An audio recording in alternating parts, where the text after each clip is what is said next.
to 5 nations, to meet with dozens of foreign leaders, participate in 3 formal state visits, and attend 3 key regional summits. It was the longest visit to the region by an American president in more than a quarter of a century. Everywhere we went, our foreign hosts greeted the American delegation, myself included, with incredible warmth, hospitality, and most importantly, respect. And this great respect showed very well our country is further evidence that America's renewed confidence and standing in the world has never been stronger than it is right now. When we are confident in ourselves, our strength, our flag, our history, our values, other nations are confident in us. And when we treat our citizens with the respect they deserve, other countries treat America with the respect that our country so richly deserves. During our travels, this is exactly what the world saw: a strong, proud, and confident America. Today, I want to update the American people on the tremendous success of this trip and the progress we've made to advance American security and prosperity throughout the year. When I came into office, our country was faced with a series of growing dangers. These threats included rogue regimes pursuing deadly weapons, foreign powers challenging America's influence, the spread of the murderous terror group ISIS, and years of unfair trade practices that had dangerously depleted our manufacturing base and wiped out millions and millions of middle-class jobs. The challenges were inherited, and these products really showed what previous mistakes were made over many years and even decades by other administrations. Some of these mistakes were born of indifference and neglect, others from naive thinking and misguided judgment. In some cases, the negative influence of partisan politics and special interests was to blame. But the one common thread behind all of these problems was a failure to protect and promote the interests of the American people and American workers. Upon my inauguration, I pledged that we would rebuild America, restore its economic strength, and defend its national security. With this goal in mind, I vowed that we would reaffirm old alliances and form new friendships in pursuit of shared goals. Above all, I swore that in every decision, with every action, I would put the best interests of the American people first. Over the past 10 months, traveling across the globe and meeting with world leaders, that is exactly what I have done. Earlier this year in Saudi Arabia, I spoke to the leaders of more than 50 Arab and Muslim nations about our strategy to defeat terrorists by stripping them of financing, territory, and ideological support. And I urge the leaders to drive out the terrorists and extremists from their societies. Since that time, we have dealt ISIS one crushing defeat after another. In Israel, I reaffirmed the unbreakable bond between America and the Jewish state, and I met with leaders of the Palestinian Authority and initiated an effort to facilitate lasting peace between the Israelis and the Palestinians. In Brussels, I urged our NATO allies to do more to strengthen our crucial alliance and set the stage for significant increases in member contributions. Billions and billions of dollars are pouring in because of that initiative. NATO, believe me, is very happy with Donald Trump and what I did. In Warsaw, I declared to the world America's resolve to preserve and protect Western civilization and the values we hold so dear. In Rome, Sicily, Hamburg, and Paris, I strengthened our friendships with key allies to promote our shared interests of security and prosperity. In September, at the United Nations General Assembly in New York, I urged that the nations of the world join in confronting rogue regimes that threaten humanity and laid out a model for international cooperation grounded in respect for sovereignty and the responsibilities that come with it. On each trip, I have worked to advance American interests and leadership in the world. And to each of these places, I have carried our vision for a vision for something stronger and sovereign, so important, sovereign and independent nations rooted in their histories, confident in their destinies, and cooperating together to advance their security, prosperity, and the noble cause of peace.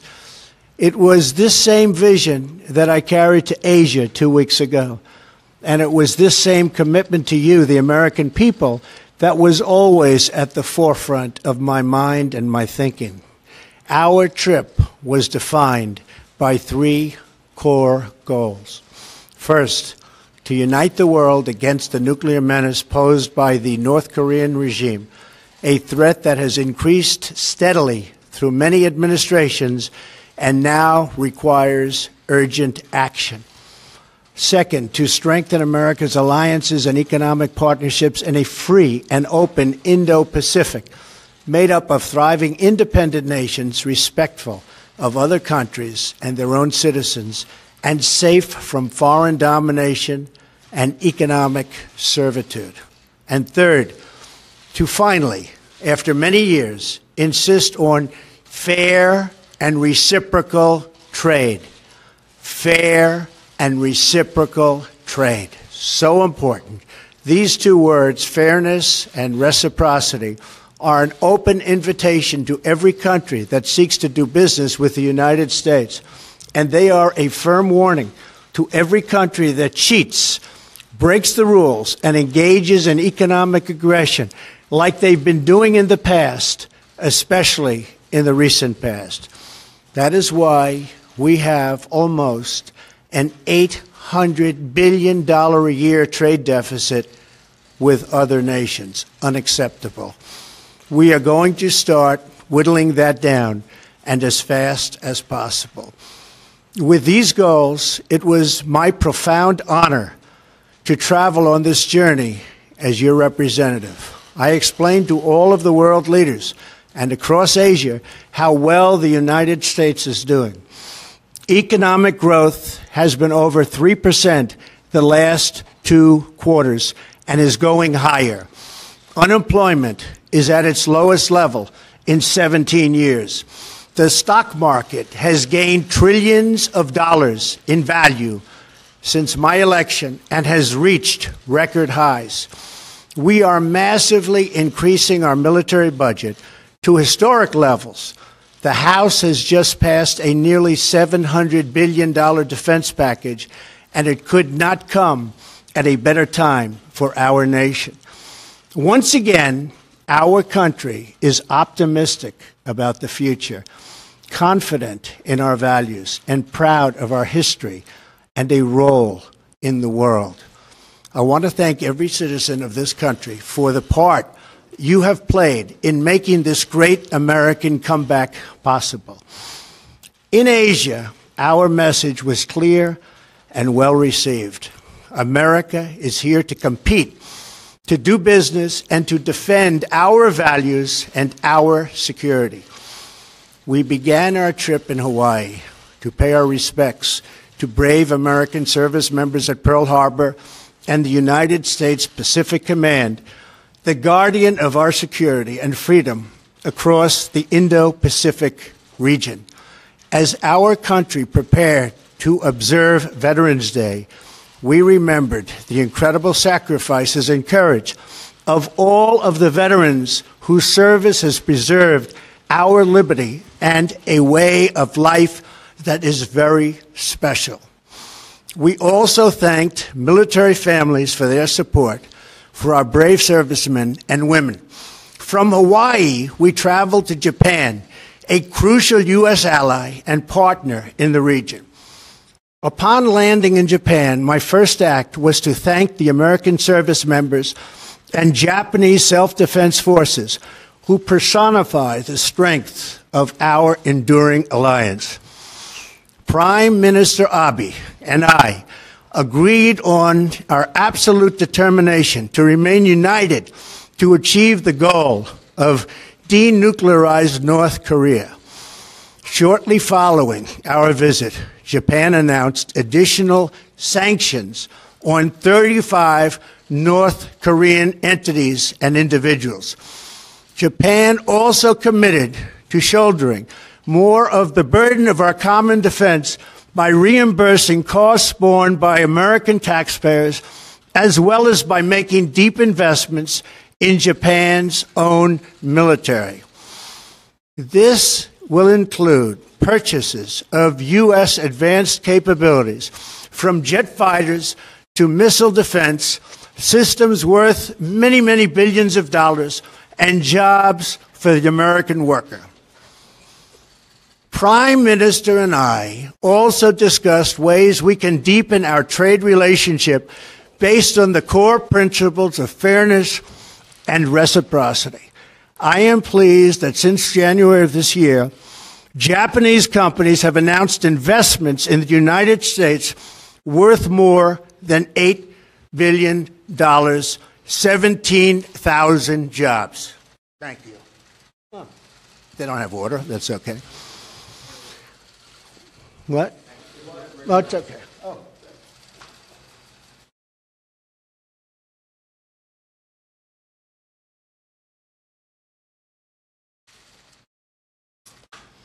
Japanese manufacturers, Toyota and Mazda, announced that they will be opening a new plant in the United States that will create 4,000 jobs. We also signed agreements between our nations to enhance infrastructure development, increase access to affordable energy, and advance our foreign policy goals through economic investment. From Japan, we traveled to another key American ally in Asia, the Republic of Korea. My official state visit to South Korea was the first by an American president in 25 years. Speaking before the National Assembly of the Republic of Korea, I spoke the truth about the evil crimes of the North Korean regime, and I made clear that we will not allow this twisted dictatorship to hold the world hostage to nuclear blackmail. I called on every nation, including China and Russia, to unite in isolating the North Korean regime, cutting off all ties of trade and commerce until it stops its dangerous provocation on, and this is the whole key to what we're doing, on denuclearization. We have to denuclearize North Korea. We have ended the failed strategy of strategic patience, and as a result, we have already seen important progress, including tough new sanctions from the UN Council. We have a Security Council that has been with us and just about with us from the beginning. South Korea agreed to harmonize sanctions and joined the United States in sanctioning additional rogue actors whose funds have helped North Korea and North Korea's nuclear and ballistic missile programs. It's unacceptable to us. The United States welcomed the decision of President Moon to remove the payload restrictions on missiles to combat the North Korean threat. And together we reaffirmed our commitment to a campaign of maximum pressure. Like Japan, South Korea is increasing its defense contributions. During our meetings, President Moon acknowledged his desire for equitable cost sharing for the United States military forces stationed in South Korea. And I visited soldiers at Camp Humphreys, a brand new joint American-South Korean base, paid for almost entirely by the South Korean government. At that base, I discussed with the United States and South Korean military leaders both military options and readiness to respond to North Korean provocation or offensive actions. During our visit, President Moon and I also discussed America's commitment to reducing our trade deficit with South Korea. At my discretion and direction, we are currently renegotiating the disastrous U.S.-Korea trade agreement signed under the previous administration. It has been a disaster for the United States. Last week, 42 South Korean companies announced their intent to invest in projects worth more than $17 billion in the United States, and 24 companies announced plans to purchase $58 billion in American goods and services. From South Korea, Melania and I traveled to China, where, as in Japan and South Korea, we were greatly honored by the splendor of our reception. Our trip included the first official dinner held for a foreign leader in the Forbidden City since the founding of the modern China, where we enjoyed a very productive evening hosted by President Xi and his wonderful wife, Madame Peng. During our visit, President Xi pledged to faithfully implement United Nations Security Council resolutions on North Korea and to use his great economic influence over the regime to achieve our common goal of a denuclearized Korean peninsula. President Xi recognizes that a nuclear North Korea is a grave threat to China, and we agree that we would not accept a so-called freeze-for-freeze agreement like those that have consistently failed in the past. We made that time is running out, and we made it clear, and all options remain on the table. I also had a very candid conversation with President Xi about the need to reduce our staggering trade deficit with China and for our trading relationship to be conducted on a truly fair and equitable basis. We can no longer tolerate unfair trading practices that steal American jobs, wealth, and intellectual property. The days of the United States being taken advantage of are over. In China, we also announced $250 billion worth in trade investment deals that will create jobs in the United States. From China, I flew to the city of Da Nang in Vietnam to attend the leaders' meeting for APEC, Asia-Pacific Economic Cooperation. There, I spoke to a major gathering of business leaders where I reminded the world of America's historic role in the Pacific as a force for freedom and for peace. Standing on this proud history, I offered our vision for robust trading relationships in which Indo-Pacific nations can all prosper and grow together. I announced that the United States is ready to make bilateral trade deals with any nation in the region that wants to be our partner in fair and reciprocal trade. We will never again turn a blind eye to trading abuses, to cheating, economic aggression, or anything else from countries that profess a belief in open trade but do not follow the rules or live by its principles themselves. No international trading organization can function if members are allowed to exploit the openness of others for unfair economic gain. Trade abuses harm the United States and its workers, but no more. No more. We will take every trade action necessary to achieve the fair and reciprocal treatment that the United States has offered to the rest of the world for decades. My message has resonated. The 21 APEC leaders, for the first time ever, recognize the importance of fair and reciprocal trade, recognize the need to address unfair trade practices, and acknowledge that the WTO is in strong need of reform. These leaders also noted that countries must do a better job following the rules to which they agree. I also made very clear that the United States will promote a free and open Indo-Pacific in which nations enjoy the independence and respect they deserve. In Vietnam, during a state visit in Hanoi, I also met with President Quan and Prime Minister Phuc to discuss the growing friendship between our countries. Our Vietnamese partners are taking new actions to enforce sanctions on North Korea. In addition, we committed to expand trade and investment between our countries, and we pledged to address the imbalances. I am particularly pleased that the United States and Vietnam recently announced $12 billion in commercial agreements, which will include $10 billion in U.S. content. Finally, I visited the Philippines, where I met with numerous world leaders at the U.S., ASEAN, and East Asia summits. At ASEAN, the Association of Southeast Asian Nations, we made it clear that no one owns the ocean. Freedom of navigation and overflight are critical to the security and prosperity of all nations. I also met with the prime ministers of India, Australia, and Japan to discuss our shared commitment to a free and open Indo-Pacific. During our visit, President Duterte of the Philippines thanked the American people and our armed forces for supporting the recent liberation of Marawi from ISIS. We pledged to strengthen and deepen our long-standing alliance. At the East Asia Summit, the United States negotiated and signed 4 important leader statements on the use of chemical weapons, money laundering, poverty alleviation, and countering terrorist propaganda and financing.